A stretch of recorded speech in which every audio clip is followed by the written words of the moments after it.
Did you hear the minuet in G? Well, that's what I have written right here, the first two measures. And today I wanted to talk with you about chordal melodies. What do I mean by a chordal melody? Well, we're going to discuss that. And first, I want to show you what the melody sounds just by itself as one note.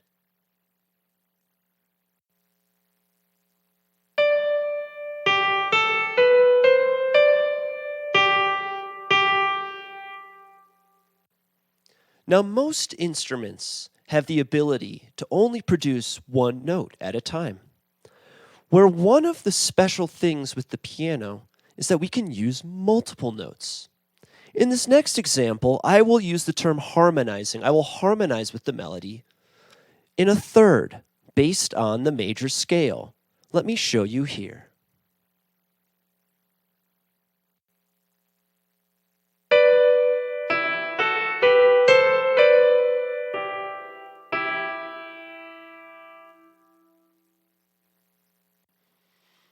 The third is such a beautiful and iconic sound. I will next introduce a fourth, which is a little bit harsher of an interval, but it does become useful when we want to start pinpointing certain harmonies, certain harmonic areas, which I will show you later in this video.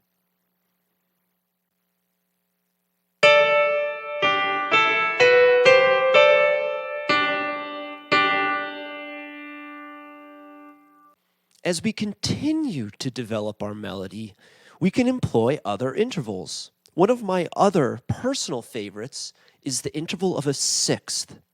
If you play a lot of Bach chorales, you will notice how this interval is employed like a major third. It has a resonance, and singers love to sing in sixths.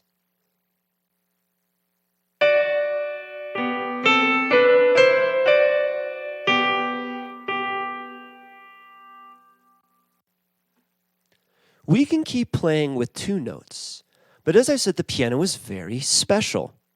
And we can keep adding notes, as many as we can handle. The more notes, it is an exponential increase in difficulty. So we're going to step to 3 notes, and I will first start with harmonizing a root position harmony. Now, if we notice in the Gs, the low Gs in the melody is going to create a C major triad, which implies the 4 chord. This might be a little uncomfortable for the ear. You might not even notice it. But this is where I would shift if I were personally writing, but I want to be true to the diatonic triad of the scale. Here it is.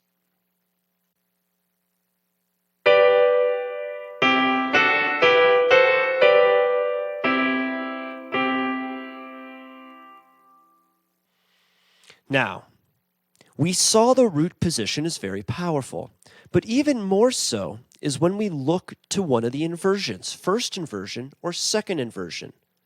If a triad is a triangle, the inversion means that we shift the position of the triangle to emphasize different notes. The fifth in the top, the third in the top, the root in the top. In this next example, I will use different inversions and outline as a secondary triad, an A minor triad. This is very traditional in R&B style.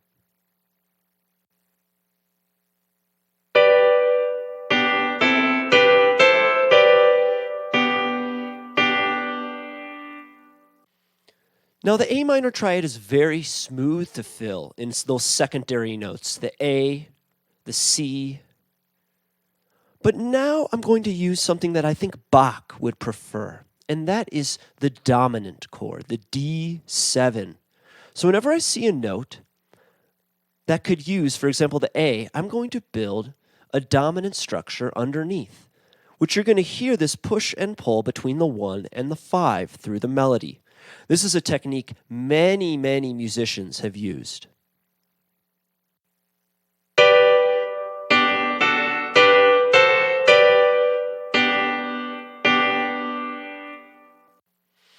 Now let's have a little bit of fun. I've been primarily staying in G major, or a diatonic environment, which is 1 sharp, F sharp, to show you inside of that box. But we do have other notes, And we should use them if we feel inclined. This is about following our ear and developing a melody in our own way. So in this example, I will think of the note as the major third of a triad. So if D is the first note, this would be B flat triad filling underneath, which you will see. And I do this for each note, breaking the key based on the melody. So this is a more chromatic approach, employing the use of all 12 keys to create perfect parallel shapes.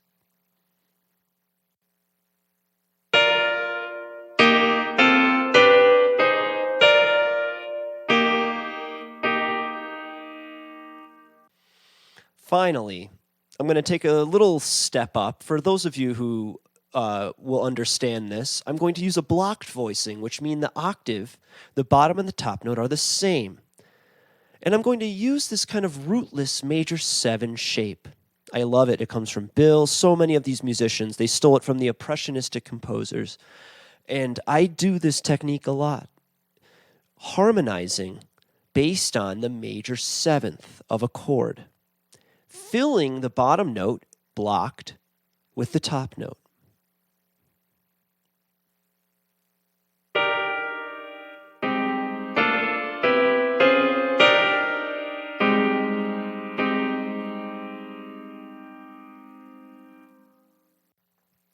Now, in the beginning of this video, I tried to create a style that was using many different elements, what we just covered. This is about developing your voice. Any melody you can take and any addition you can make to it is valid, as long as it resonates with what you are trying to do. So feel free and use this technique on any melody. I chose the Bach because this melody I use all the time with my students. And it's iconic. For Elise would be a little more interesting. Other ones, these are just classical pieces. You go to Dua Lipa and do levitating. Try your hand at any melody. And this is what the great arrangers and great orchestrators utilized, especially when I do music for film or advertisement, thinking about emotive elements. This gives us a huge breadth of sound and emotion that we have access to when we understand the melody and how we want to treat it. Do we want to treat it in a normal diatonic way? Do we want to take it out? Do we want to have a blend, a hybrid between both approaches? What are we trying to achieve? Do we want a very vanilla flavor, or do we want a very out there, ambitious sound to come through? This is where your experimentation comes in. And these are very simple concepts that you can live with for your whole life. As I do every day, I think about this. So please enjoy and spread the word about chordal melody. All the love. I'm Will, and this is my studio here. And please stay in touch and follow me on all of the social medias. You know what to do. Bandcamp is my favorite if you want to find me out there under Wilk. Thank you, and have a great day.